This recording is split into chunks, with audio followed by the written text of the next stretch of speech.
Hi Bowl Bakers! It's kind of hard to believe, but today is our 100th episode. It is definitely a time for celebration, and I thought the perfect time to share with you my amazing no-knead pizza dough recipe that you've been asking for ever since I started the channel. So let's get baking.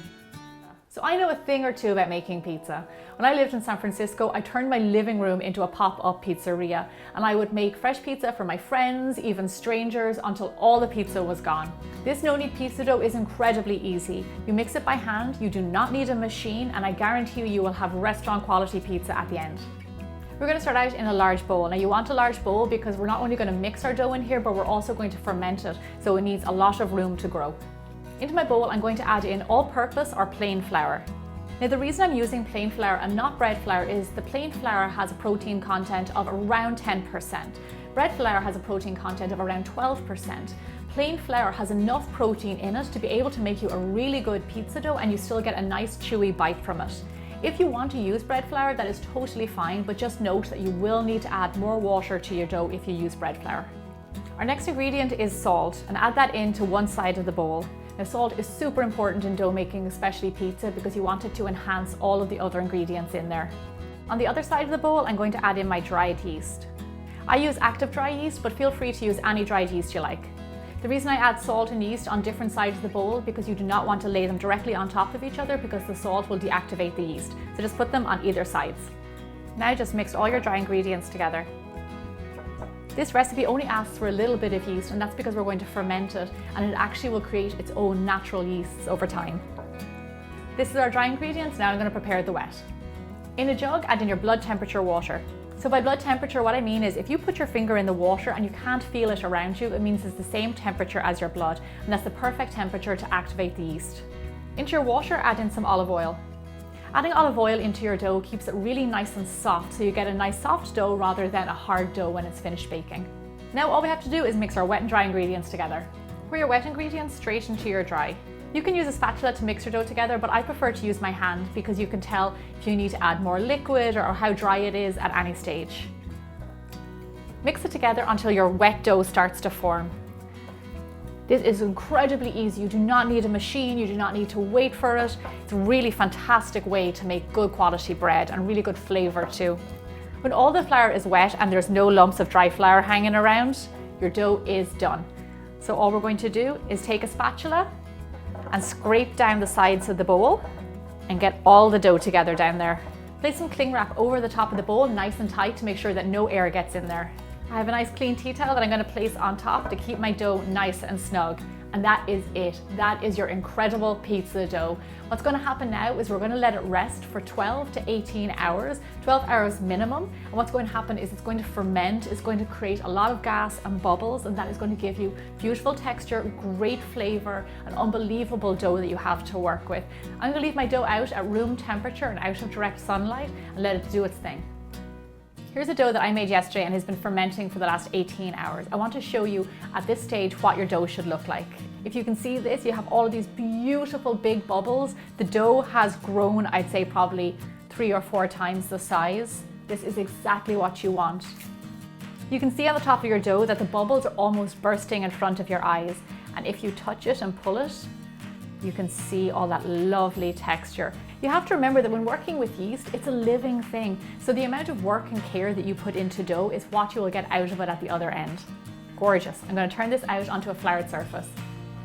You can see when you turn it out, all of those beautiful gluten strands that we developed over time. That's what's going to give your pizza crust really good texture. Look at all that. Beautiful. I'm going to divide my dough into 4 because it makes 4 pizzas that are around 10 to 12 inches each. Now all I want to do is just shape these doughs into rounds, very gently. I'm just going to do it in my hand. Look at that. My dough is beautiful, soft texture. It's not too wet. However, if you find that yours is too wet, just add extra flour to the surface. As always, the recipe for the pizza dough can be found on biggerbolderbaking.com, along with some special variations that I gave you for pizza toppings that I used to make for my underground pizza restaurant.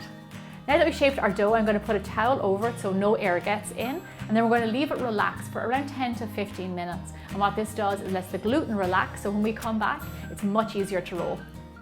Our dough is nice and rested, so now is the time to shape our pizza.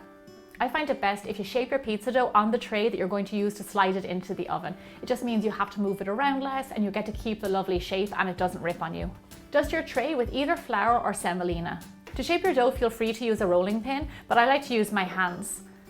And just what you're going to do is work your way around the pizza, kind of work from the middle out and just give it a little bit of a shape. If you want to put some flour on your hands, that'll be a good idea so it doesn't stick. And you'll see it's starting to stretch and work with you. You know what as well? I have never been the best at getting a perfect round pizza, and if you don't worry about it. At the end of the day, you made a beautiful homemade pizza. Who cares what shape it is? If you find that your dough is pulling back when you're trying to work with it, it means it needs a little bit more time to rest. So just give it another 5 or 10 minutes with a tea towel over it. If you see any little rips come up, don't worry about it, just give them a little pinch with your finger. Okay, we have our pizza dough shaped and now we're going to go on with our toppings. To top our pizza, I'm going to put on my homemade pizza sauce, and this recipe can be found on biggerbolderbaking.com as well. It's really good. When it comes to toppings on your pizza, less is more. If you put too much on, you will not get it off the tray. Believe me, I know. Next, our very important ingredient, mozzarella. On top of the cheese, I'm going to add some freshly ripped basil. Oh, it smells so good. I love basil on pizzas. As a finishing touch, I like to add a little bit of olive oil on the crust. I just think it makes it nice and soft and also beautiful and shiny. Oh, lovely. Look at that homemade pizza, totally from scratch. If you think it looks good now, wait until you see it come out of the oven. For best results, slide your pizza onto a pre-baked baking tray or a pizza stone. Bake in a very hot oven at 450 degrees Fahrenheit or 225 degrees Celsius. And resist opening the oven while it's baking to keep in all the heat. I see that our crust is going a beautiful golden brown and the cheese is bubbling, so it's ready to be taken out.